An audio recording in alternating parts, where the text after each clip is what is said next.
منشا اسے پکارتی رہ گئی لیکن وہ جا چکا تھا۔ کچھ ہی دیر میں آمنہ بیگم اور اس کا بھائی ہاسپٹل پہنچ گئے تھے۔ آمنہ بیگم نے بیٹی کو روتے ہوئے دیکھا تو وجہ پوچھنے لگی۔ وہ کہنے لگی امی میرا کوئی قصور نہیں تھا، میں نہیں جانتی تھی کہ پیچھے سیڑھیاں ہیں، میں نے جان بوجھ کر کچھ نہیں کیا، لیکن شہریار کہہ رہے ہیں کہ میں نے جان بوجھ کر ان کے بچے کو مار ڈالا ہے۔ یہ کہہ کر وہ پھوٹ پھوٹ کر رونے لگی۔ منشا کے دونوں بھائی کہنے لگے ہم اس شہریار کے بچے کو چھوڑیں گے نہیں۔ یہ ہوتا کون ہے؟ ہماری بہن کو دھمکیاں دینے والا؟ ہماری بہن ہم پر بوجھ نہیں ہے۔ ارے قسمت میں نہیں تھا تو نہیں آیا بچہ، اگر اللہ کو منظور ہوتا تو کچھ بھی ہو جاتا، وہ روح دنیا میں آ کر ہی رہتی۔ اس بچے نے نہیں آنا تھا تو نہیں آیا، وہ ہوتا کون ہے ہماری بہن پر الزام لگانے والا؟ دونوں بھائی غصے سے بپھرے پڑے تھے۔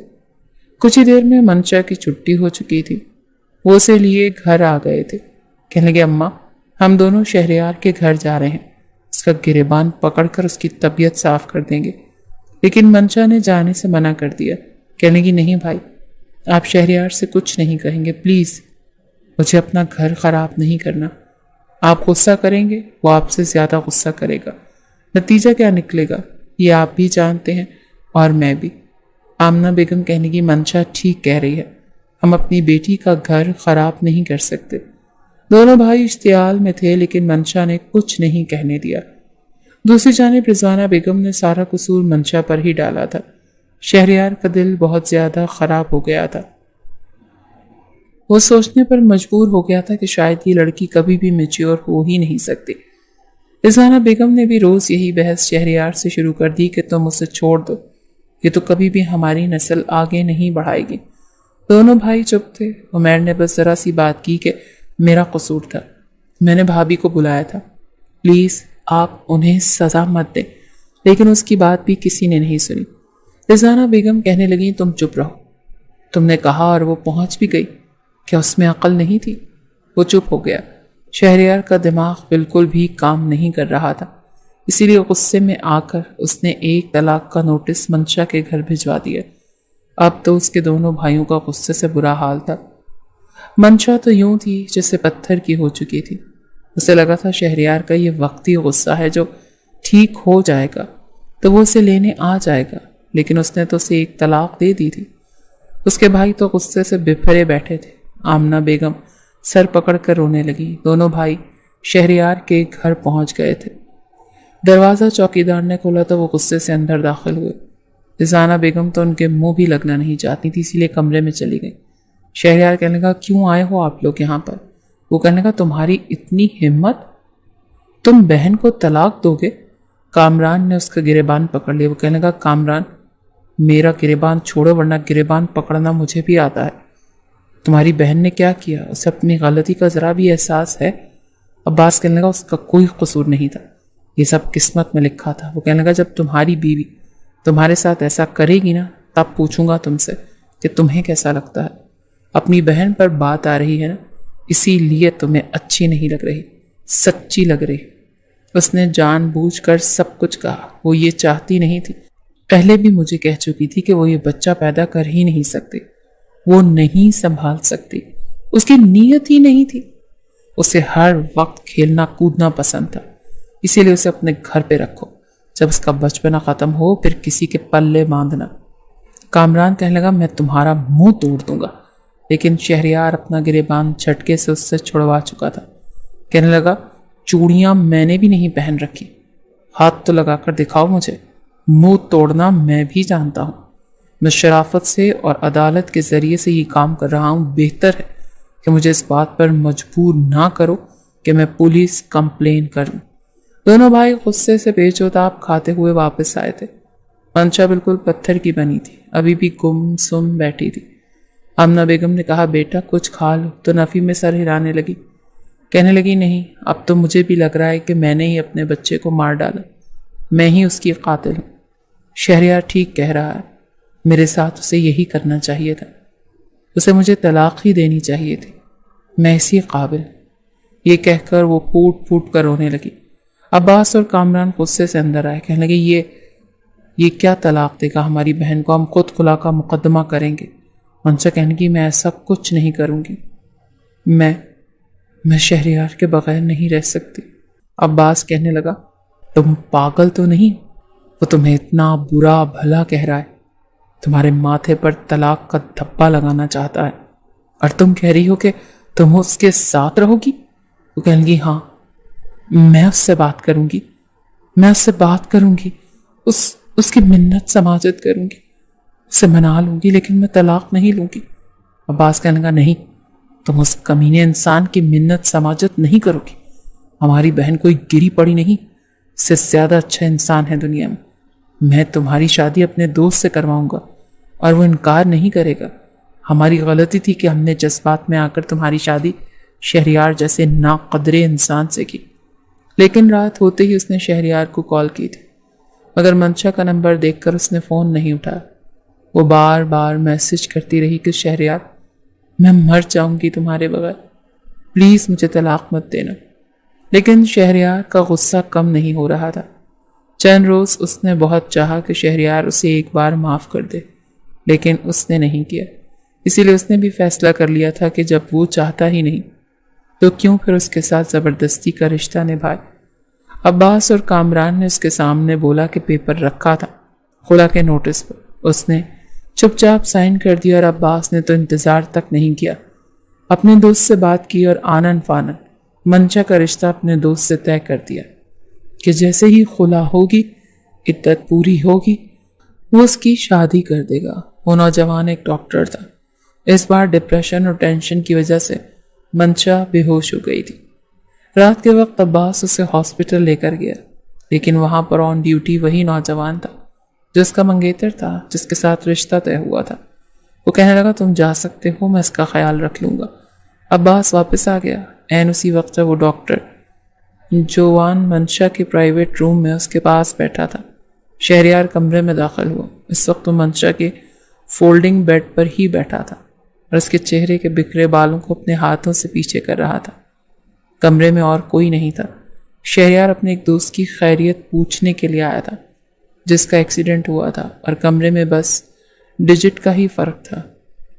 اس کا روم نمبر 16 تھا، لیکن تختیاں کچھ لوز تھیں، اس لیے 19 بھی بند دروازے کے بعد 16 ہی لگ رہا تھا۔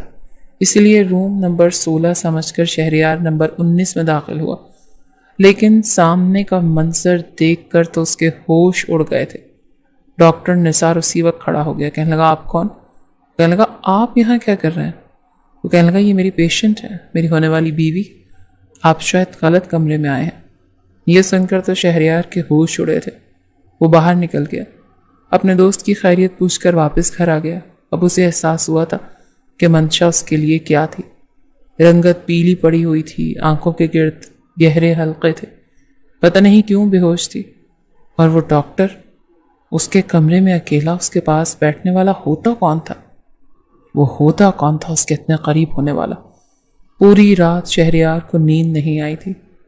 احساس ہو گیا تھا کہ وہ بھی منشا کے بغیر رہ نہیں سکتا۔ اندر ہی اندر شکر ادا کر رہا تھا کہ ایک طلاق دی ہے، لیکن اگلے ہی روز اسے خلا کا نوٹس مل گیا تھا جسے اس نے پھاڑ کر پھینک دیا۔ منشا اپنے گھر میں آ چکی تھی، لیکن عباس سے بار بار کہہ رہی تھی کہ وہ اب شادی نہیں کرنا چاہتی، اسی لیے بھائی خدا کے لیے کسی کو جھوٹا آسرا مت دے، میرے لیے آسان نہیں ہے شہریار کی جگہ کسی اور کو دینا۔ لیکن عباس نے کہا، ہم تمہاری زندگی برباد نہیں ہونے دیں گے۔ کسی کو اس کے جذبات کا احساس نہیں تھا، سب اپنی منمانیاں کر رہے تھے۔ رات کو ڈور بیل بجی تھی۔ چوکیدار نے دروازہ کھولا تو شہریار اندر آیا تھا، بار بار منشا منشا پکار رہا تھا۔ اس سے پہلے کہ منشا اپنے کمرے سے باہر آ کر شہریار کے پاس آتی، عباس اور کامران بھی اپنے کمروں سے باہر آئے، اور آمنہ بیگم بھی۔ دونوں شہریار کے سامنے کھڑے ہو گئے اور کہنے لگے، یہاں کیوں آئے ہو؟ کہنے لگا، مجھے منشا سے بات کرنی ہے۔ تم لوگ ہوتے کون ہو؟ میری بیوی کا رشتہ کسی اور سے طے کرنے والے؟ اور پھر بھی وہ میری بیوی ہے، وہ بڑے غصے سے بولا تھا۔ منشا اپنے کمرے کے دروازے پر ہی کھڑی تھی۔ عباس کہنے لگا، نہیں ہے تمہاری بیوی، ایک طلاق تم دے چکے ہو۔ کہنے لگا، لیکن رجوع کا حق حاصل ہے مجھے۔ کامران کہنے لگا، خلا کا نوٹس مل گیا ہے تمہیں، کہنے لگا پھاڑ کر پھینک بھی چکا ہوں میں منشا کے بغیر نہیں رہ سکتا۔ سامنے ہی منشا دروازے پر کھڑی رو رہی تھی۔ کہنے لگا اور وہ بھی نہیں رہ سکتی۔ ٹھیک ہے میں غصے میں آ گیا تھا، نہیں ہوگا میرا بچہ میری قسمت میں، لیکن میں منشا کو نہیں چھوڑ سکتا۔ لیکن کامران اور عباس کہنے لگے جاؤ یہاں سے، ہماری بہن تمہارے ساتھ نہیں رہے گی، تمہارا جب دل چاہے گا تم غصے میں آ کر یہی قدم اٹھاؤ گے، بہتر ہے کہ ابھی کوئی انتہائی فیصلہ ہو جائے۔ لیکن اس نے پہلی بار ہاتھ جوڑ کر گھٹنوں کے بل بیٹھ کر دونوں سے معافی مانگی تھی کہ کچھ نہیں کہے گا اسے۔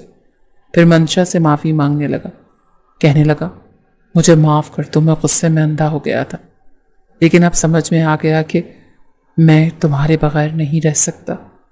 اس کی اپنی آنکھوں میں بھی آنسو تھے۔ وہ کہنے لگا منشا چلو میرے ساتھ، تمہارے بغیر نہیں جاؤں گا میں۔ دل میں تو اس کے بھی شہریار تھا، اسی لیے چپ چاپ اس کے ساتھ چلی گئی، لیکن رات کو اپنا تکیہ صوفے پر رکھ چکی تھی۔ وہ کہنے لگا یہ کیا کر رہی ہو؟ کہنے لگی بس ابھی میرا اس بات پر دل آمادہ نہیں کہ میں آپ کے ساتھ ایسا کوئی بھی تعلق بناؤں۔ لیکن شہریار نے تکیہ پکڑ کر بیٹھ کے رکھا تھا، پھر اس کا ہاتھ پکڑ کر اسے بیڈ پر لے آیا۔ کہنے لگا رجوع کرنا لازمی ہے، تم کہو گی تب بھی نہیں رکوں گا، بہت غلط کر دیا میں نے، بہت غلط۔ یہ کہتے ہوئے وہ اس کی گردن پر اپنے لب رکھ چکا تھا، لیکن منشا پتھر کی بنی ہوئی تھی، آنکھوں سے آنسو بہے جا رہے تھے۔ شہریار نے پھر سے اس سے معافی مانگی تھی، اس کا اور بھی زیادہ خیال رکھنے لگا، لیکن ایک چپ تھی جو منشا کو لگ چکی تھی۔ چپ چاپ اس کے سارے کام کرتی تھی، کھانا بھی بناتی تھی۔ اب تو رضوانہ بیگم بھی اس سے کوئی شکایت نہیں کرتی تھی۔ 19 سال کی عمر میں اس نے اپنے آپ کو بہت بڑا کر لیا تھا۔ بچپن تو جیسے کہیں کھو چکا تھا، ایک بیٹے کی ماں بھی بن چکی تھی، لیکن پھر بھی شہریار سے ٹھیک سے بات نہیں کرتی تھی، اس کے گلے نہیں لگتی تھی، رو کر اسے اپنے دل کی ہر بات نہیں کہتی تھی۔ وہ بار بار کہتا تھا کہ تم پہلے جیسی کیوں نہیں ہو، کیوں اتنا چپ رہتی ہو؟ کہنے کی بس دل بھی ایک آئینے کی طرح ہوتا ہے شہریار، اس پر اگر ایک بار دراڑ آ جائے تو پہلے کی طرح نہیں رہتا، اور یہ لفظ طلاق میرے دل پر ایک عجیب سی دراڑ ڈال چکا ہے۔ آپ یہی چاہتے تھے نا کہ میں میچیور ہو جاؤں، اپنی عمر سے بڑی ہو جاؤں، میں نے وہ سب کر لیا، لیکن میں پہلے جیسی محبت نہیں دے سکتی اب۔ شہریار کو اب اپنی غلطی کا احساس ہو رہا تھا۔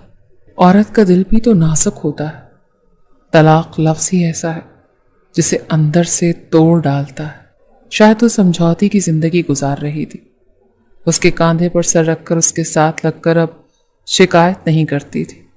اتنا شہریار سوچ چکا تھا کہ اپنی آخری حد تک کوشش کرے گا تاکہ وہ پہلے جیسی ہو جائے، لیکن آپ سے سوال